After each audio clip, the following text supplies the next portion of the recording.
Welcome back to Outdoors with Larry Ray, brought to you proudly by Tennessee Wildlife Resource Agency, Barton Power Sports, Sportsman's Warehouse, and Best Care Home Services. Hey, welcome back to Outdoors with Larry Ray on ESPN 790 here in Memphis, Tennessee, and, of course, 1520 AM and 95.3 in Brownsville, and all you folks in Jackson, Tennessee on News Talk 101.5. And this is it's that time of the year.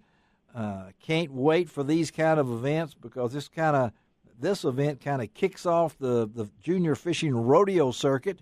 And all you folks out there, if you're from areas of the country and you don't understand what a junior fishing rodeo is, I really can't explain it in one time frame here because it's for kids and it's for them catching fish. And one of the big events is today out at probably the greatest name of a lake that's ever been invented, and I'm sure this guy on the line right now was part of this name, but Ketchum Lake.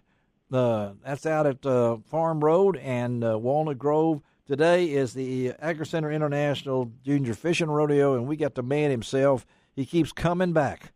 We can't keep him in the closet any longer, and that's our good friend John Charles Wilson, supposedly retired president of the Agri-Center, but still the mouthpiece. Well, I don't know if that's the right word. No, hey, Larry, the spokesperson. It's great to be with you this morning. Thank you so much. I really appreciate it. And we've got a great event out here today. It's, this is one of those great days to be fishing. It's kind of overcast a little bit and not too hot, but it's a great day to be out here. And we've got just catfish. You got catfish. We've got catfish running out our ears out here. We put a load in on Thursday. Already had a lot in the lake, but put a lot more in on Thursday, and so it's a great day to come out and be a part of this fishing. Our junior fishing rodeo is for youth from 5 to 13 years of age. We kind of changed that last year, and it really went well. We had 150 youth out there fishing, and they brought their brothers and sisters and their mothers and dads and aunts and uncles, and we probably had 300 or 400 people out on the lake, and it was just a great, great day. And you've still got time to get out here right now. I know y'all you're on the radio this morning. And, registration is beginning in about 15 minutes out there, folks. 7 a.m. Registration starts at 7, and then from 7:30 to 9 is the fishing. And then, and you can be a little bit late. If you're a great fisherman, just get in there and go to work. That's right, And catch them. And that's the reason we call it Ketchum Lake. That's what it's all about. Yeah, well, that's what's amazing about me is you put in, I don't know how many catfish you put in there on Thursday. You said a lot. We put several thousand pounds. There you go, folks. Did you hear that? And this lake is like, how big is this lake? It's about a 3-acre lake. 3-acre lake. Now, Frank, when you think about that, they put in that many catfish. As I tell everybody a lot that the fishing there's so many fish in there that they're swimming standing up. That's exactly right. And you know what? When you put in new fish like that, it stirs up some of those old big fish that land on the bottom. Oh, yeah. And we really have a lot of large fish caught, when we have these rodeos because so many lines are in the water at one time. It just stirs the fish up, and they go to biting, and we just have a great time. We've had some tremendous, over the years, number of large fish caught. And number of fish. What's large? What can you think you could catch out there? What's been caught? Is there 5-pounders out there? Oh, absolutely, yeah. And we've had some catfish 23 and 24 inches long that have been caught, and it's just some big fish. And you know what? You don't know how many times that when we have these big rodeos that a youth pulls in another rod. And that rod was pulled in when somebody wasn't holding it well enough, and one of those big ones got on it. They can do that. Again, we're talking to John Charles Wilson, supposedly retired president of the Agri-Center International, and one of the really good guys out there. And you guys do this. I know you charge a nominal fee, $10 donation per child, which I think that goes back into the programs out there.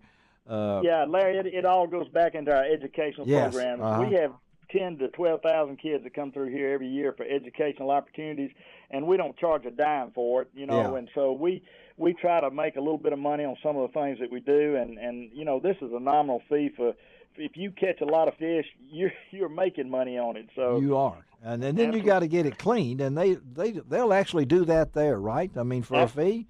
I mean, absolutely, they do it for a fee, and they'll either fillet them or cut them in sections, however you want it done, and just you know, it you can't beat it.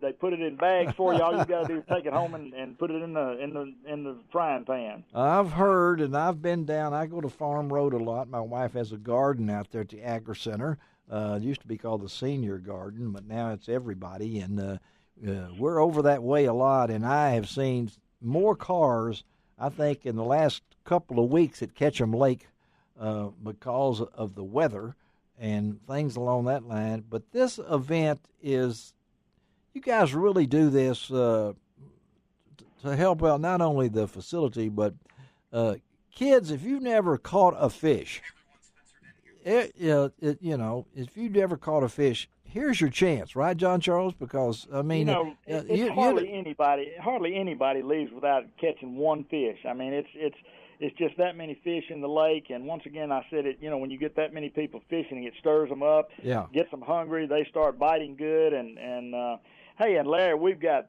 hundreds of dollars of prizes. Oh yeah, we can't forget the prizes out there. Yeah, we've got first and second prizes for the most fish caught, and first and second prizes for the largest fish caught. And got bicycles we're going to be giving away just for being out there, and you know, just keep up with your little ticket, and hey, and Larry, also, you know, we don't know. It's always a little overcast. It's today is, and lightning's the only thing that'll stop you, right? Lightning's the only thing that'll stop. As long as it's, you know, raining and not any lightning, we're going to keep right on fishing. Well, guys, gals and gals, get on out there, moms and dads and granddads and grandmas, get these kids out there. Start fishing. Registration will begin here in just a few minutes, and fishing's from 7:30 to 9, so you got plenty of time.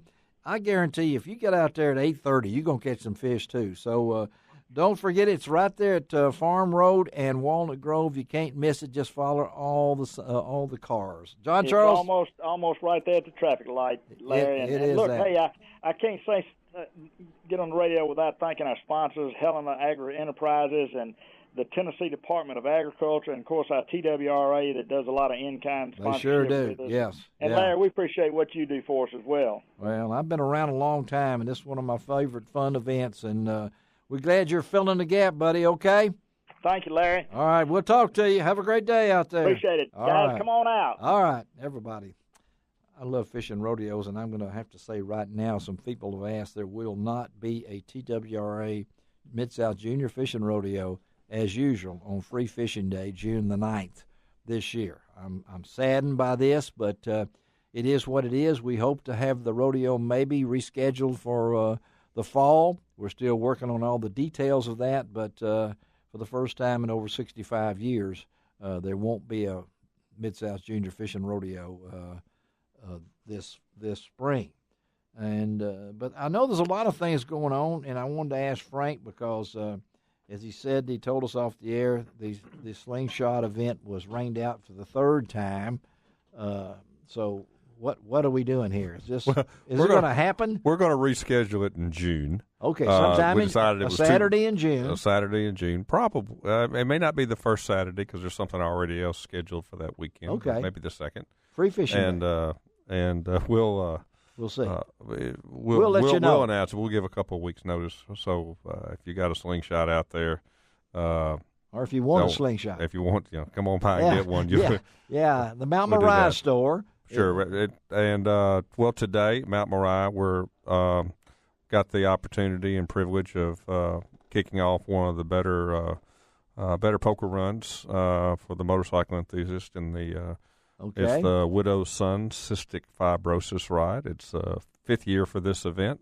First year that they're going to start off at Indiana, Memphis. And Widow's Sons is a Masonic motorcycle club, right. And great people out there. Just really, really fine folks that know what right living is all about, and have taken their time to support a cause to bring awareness and hopefully a cure to cystic fibrosis. And they're going to start from your place? From our shop. Address? They're going to register bikes. Registration starts at 10. Okay. First bike out is at 11. He's thinking, and that's on the Mountain Moriah store. Mountain Moriah store. Just come on by and give them that address. Even if you aren't going to 5715 Mountain Moriah. And even if you're not going to ride just come on by and register and show support for the event. It's only $20, and that's right. You'll feel good about yourself all day long. And if you're looking for an Indian motorcycle,